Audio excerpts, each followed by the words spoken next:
Straight with a groin injury. The Lakers had that brutal stretch of games while he was out. Yep. It didn't get much better on Saturday, though. All right.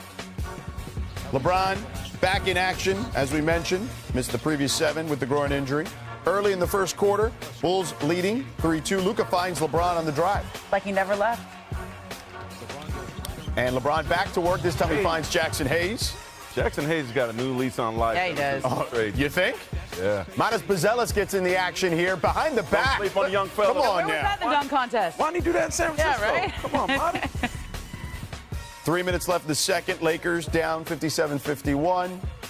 Oh. Luka, step back. Luka had it all time first half.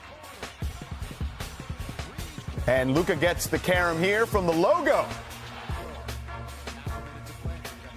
Luka with a heat check. Why not? All in the first half. Let's get to the third quarter now. Things look fine then. The Bulls start to make their move. Kobe White Man, we got to start giving Kobe White to the love. quarter. He's nice. To Buzelis for 3. And I respect the Bulls still playing hard. Josh Giddey with one of his 8 steals on the night. Kobe. Gets ugly now. Kobe White. I'm not going to put that on him. Fourth quarter. Yeah, don't do that. Patrick Williams rattles that one home. Bulls win big. Respect, Bulls. Oh, There's another LeBron. one of those steals. That one was kind of a gift, though. Yeah. Almost had a quadruple double. Almost. 146. The Bulls win 146 to 115. Here's LeBron. We got 12 games to position ourselves, in the postseason. We pretty much can control our own games and not have to be in the play-in. So that's what JJ's been preaching. Obviously, I think he told that to you guys. You want to be in the playoffs and not the play-in. So that's up to us. All right, the Lakers are now 2 games back of the Rockets for the 2 seed, and according to ESPN Analytics, have a 10% chance at finishing second in the West. LeBron sounds like he plans on finishing the season strong here with 12 games remaining. So, Carlos, what should the Lakers be focused on here? I think health and defense. Obviously, you want to be as healthy as you can going into the playoffs. You want Bron healthy. You want Luka healthy. They got Rui back as well the other night. You want all your pieces. You want all the clips in the chamber to be out there to be able to compete. I think also you got to be concerned about the defense a little bit. You gave up 146 points to the Bulls, 70 points in the paint. That's too many. This has been a team that's been playing really good defense the last couple of months. You want to get back to having your rotations down, finishing the defensive possessions with rebounds. All that being said, you really want them to be healthy going into the postseason and get as high of a seed as possible, because if a series goes to 7 games, you'd rather have it in LA at the crib. I think also the defense that you mentioned, Carlos, like the way they've been playing and in this run that they've had, really since mid-January when they went to this system, it's an exercise in trust, right? This is an analytics-based approach that they're doing. They're letting teams decide, they're deciding who they want to beat you on the other team, okay? And so you have to just trust, all right, we defend these guys, but we're going to let those other guys get their shots. Yesterday, they let everybody get their shots. And so you have to trust the system. You have to trust that people will regress back to the mean and trust the analytics.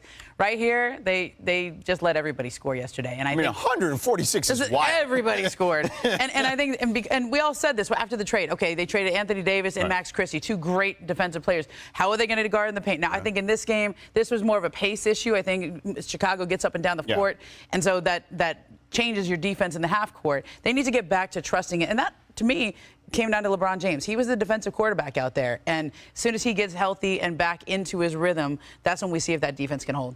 You know, in the James years, pretty much have not cared about seeding as long as they're in the top 6, right? You don't want to play in the play-in. And this schedule, look, I'm sure you want to rest your stars, but you want to get a great seeding too. And right now the Lakers have the 5th toughest remaining schedule. Looking at their schedule the rest of the way, everybody they're playing with, exception to the New Orleans Pelicans on April 4th, have something to play for. Yeah. They're all either trying to get a play-in or increase their playoff seeding. There's no gimmies, which is, good, I think, for LeBron and Luka to be in a challenging situation, get their team playoff tested. but I don't think they're really in a position to rest folks. And facing a Magic team today that's number 2 in the NBA on defense. They may struggle scoring the ball. They're playing better. You know, Dwight's going to be in the house. He's getting enshrined into the Magic Hall of Fame. So, you know, it's going to be an interesting one. That's not an easy place to start for sure. So, all right, Stu's are here joining us to have some fun today. All right, yesterday was a clutch win for OKC. Clutch minutes come in the final 5 minutes of a fourth quarter or overtime when the score is within 5 points. And so far this season, the Thunder have the least amount of clutch minutes in the entire league. So, Carlos, is this a potential first-round matchup here? And what do you make of what you saw? Yeah, I love the game. The game was great. They went back and forth. I saw Kawhi Leonard out there making shots. Couldn't make the last one to get over the hump. But this OKC team just checks off all the boxes. They got a superstar in Shai Gilgeous-Alexander, MVP candidate, obviously. They got a ton of guys around them that play great defense. They score the ball. They defend the ball. They rebound the ball. They're doing a lot of this right now without Jalen Williams. I think they're outstanding. Then on the other side with the Clippers, you got Ty Lue having a phenomenal season with all the in and out of Kawhi Leonard. Kawhi now is back. I think he's the X factor. Powell's playing like at an all-star level. James Harden is a threat. Zubac's having the best year of his career. What an amazing series this would be in the Western Conference. If these two teams could match up, woo! It's not going to take much for these two teams to match up. They're sitting there right in the 8 spot right now. Minnesota's in the 7. And so it wouldn't take much for this to be the 1-8 matchup in the first round. And I wouldn't want to play them if I was the Thunder because this is a game Clipper team. They have rested Kawhi Leonard for most of the year. Now he's back. I think he looks the best that he's looked in years. He's got that burst back. I saw him single-handedly beat the Cleveland Cavaliers the other night. Well, him and Ivica Zubac. But this is a tough game. And you saw nobody gets Shai Gilgeous-Alexander to shoot 7 for 29 from the floor. But that's how good their defense, which is a Ty Lue, Jeff Van Gundy-led defense. I think they're a scary team to play in the first round. You know, I just saw OKC in Boston.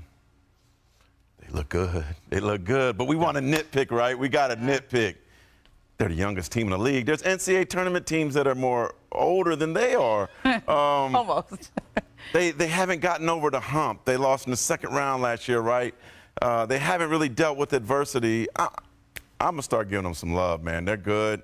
They're going to be tough to deal with. They have the defense. They have the offense.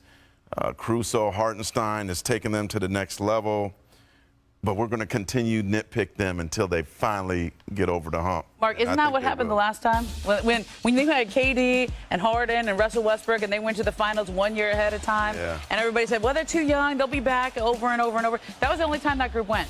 And I think they were more of a surprise, right? Like this team has been. We know that they've been the 1 seed back-to-back years. Position. Yeah. And let's do this. This is a different pole position, though. I think this time around. We are nitpicking it in this sense. They have the largest disparity in point differential in NBA history. You don't need to play in close games if you're not in many close games. Yeah, okay, let's start with that part of the equation. And here they are. They got tested in a close game without 2 of their best 3 players, okay? And they did just fine. Yes, Shai had an inefficient night, but it's because the other 2 guys weren't around, I think. Right. Yeah, no J-Dub, no Chet Holmgren in that game. And I still thought they really can be a great team in the playoffs. They just, as you say, Mark, until they do it, we're going to talk about it. And they understand that. I just think that they don't have as long as you need. Right? Last time they only got to 1. Shai gets really expensive after the summer. Well, we'll certainly see what Clay Bennett is willing to stomach financially down the road. But let's get to LeBron James and the Lakers.